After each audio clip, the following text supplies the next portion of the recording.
Kakatapos ko na mag-computer and ang sarap, open hours. Gusto ko din manghingi ng pasensya sa kanila. Ganun talaga yung nangyari. Anong magagawa ko? Siyempre, dala lang din ng emosyon. Uy, sipit ako si dito rin ah. Tara, Epe. Tara. Uy, huwag niyo naman ako iwasan. Ano yung mga to? Huwag mo. Wala mo!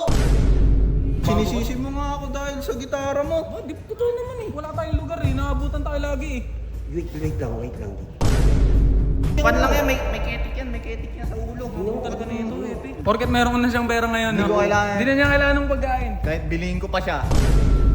Ano plano mo? Naging mayabang ka. Kailangan pagbabago, ano ka ba? Pagbabago mo, papangit eh. Papangit yung pagbabago mo eh. Kuya kayo. Alam mo yung gitara mo, kaya ko tripin ngayon yun. Tara, sa kanya ako. Huwag na. Uy, habang maaga pa. Leonard, ayusin mo yung ugali mo. Hindi yan ang nakilala ko, Leonard.